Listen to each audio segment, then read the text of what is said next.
supporting that initiative. I'd just be interested in your thoughts on how that agenda might be driven forward. It has failed in the past. Well, there's an old saying, money isn't everything, but it sure helps. And that is true of development. As I said, I mean, what we do by way of official development assistance is only ever, the small part of development, but it can be catalytic and extremely useful. So you're right to raise the issue of are there innovative financing sources that might be possible, and when leaders of the stature of Gordon Brown and President Sarkozy start talking about Tobin taxes in effect, maybe they have the power to move mountains. In the background of the distrust, I suppose, around the climate negotiations is the concern of developing countries that funding for adaptation and mitigation be both extra on top of ODA and be predictable. And behind this atmosphere of distrust is that the grand pledges don't materialise. I commend Australia for sort of keeping its word on its pledges, but what is always in our face is the G8 in Glen Eagles. 2005, grand pronouncement that aid levels would be doubled from 2004 to 2010, and specifically be doubled for Africa. Now, depending on what baseline for CPI or movement costs you use, we would estimate that the commitment to Africa is 80 to 90% under-delivered. So then we expect people to sign up for climate agreements when there's got to be money, and it's got to be predictable, it's got to be extra.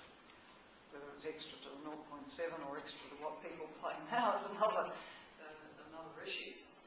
But something like these Tobin taxes could have a role to play in that if it's adequate and predictable. But the problem is to get global action. It's one thing for one country to legislate these things. How do you get it country by country? But I think there's been a lot of creative thinking given to alternatives, and we should support those leaders who are out there, pushing the envelope on what could be done.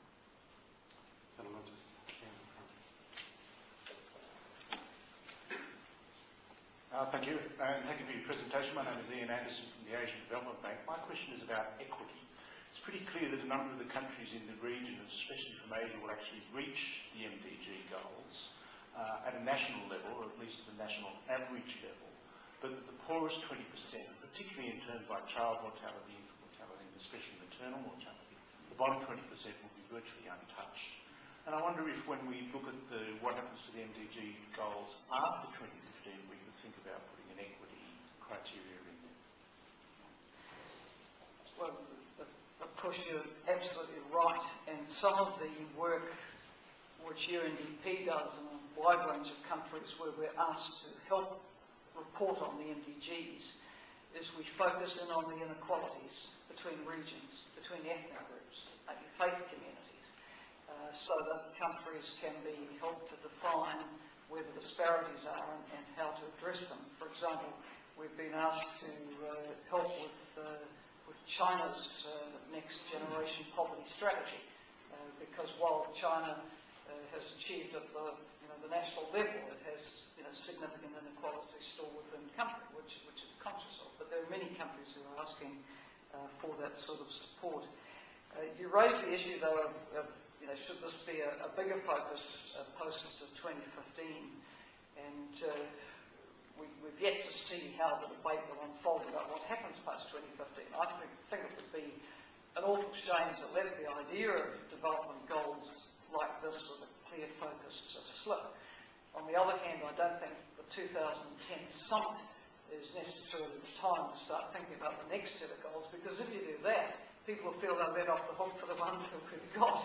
So I think we need to come out of the 2010 summit with a clear action plan to achieve what we can for the next 5 years. But for sure, start thinking about the issues you've raised.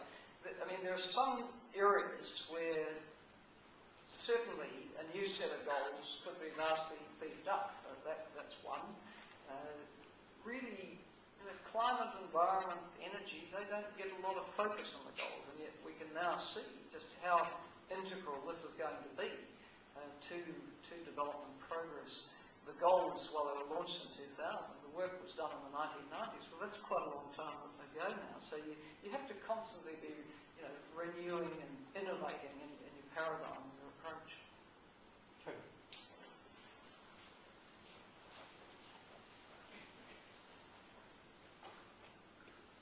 Kevin Hopgood from Summer Gold. You mentioned the macro impact that the private sector has in terms of improving economic conditions across the board, but could you highlight for us some of the areas in which the private sector is effectively supporting UNDP programs nationally or internationally? Well, there's two levels, I think. There's the level of the corporate social responsibility, where many companies with a global reach are active in particular communities in which they're operating in a social responsibility sense, and that's always fantastic for those communities. But what UNDP set out to do a couple of years ago was think bigger than that and look at how a company doing well could be also harnessed to a development goal, and so that the business model would be constructed with that as one of the desired outputs. And the business call to action was launched, as I said, with Prime Minister Gordon Brown and Prime Minister Kevin Rudd's support. Some of the world's biggest companies have signed up to it, with the challenge that they then look at their business model and come back with a plan as to how to build a focus on development into it. I guess we can easily think of examples of business investment, which can be incredibly helpful to development. For example, investment in cell phone technology. What a revolution that is bringing in so many parts of the developing world as an enabler. Very profitable for the companies doing the investment, but opening up incredible opportunities as well.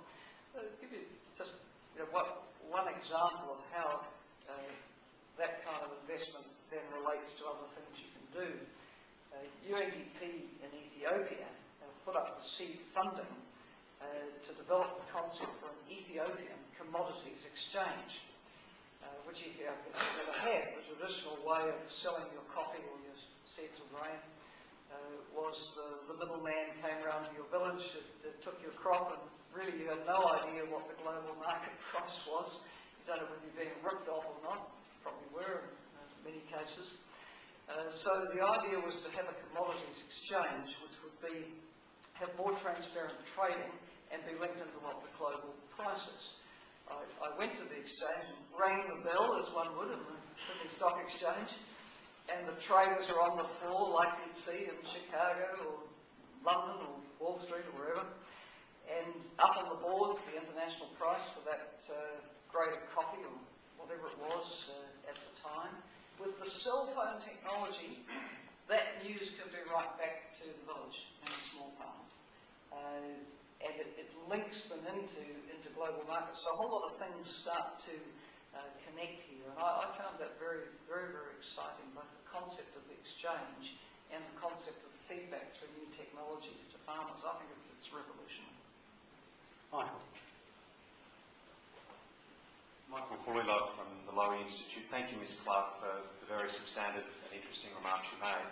I wonder, as we in Sydney don't hear from senior UN officials too often, can I ask you just a slightly broader question? Can I ask you to reflect on the similarities and the differences that you personally experienced going from being a national political leader to the head of an international agency and a senior international official? And I wonder if to any extent it's changed your thinking on public policy and what changes things in the world.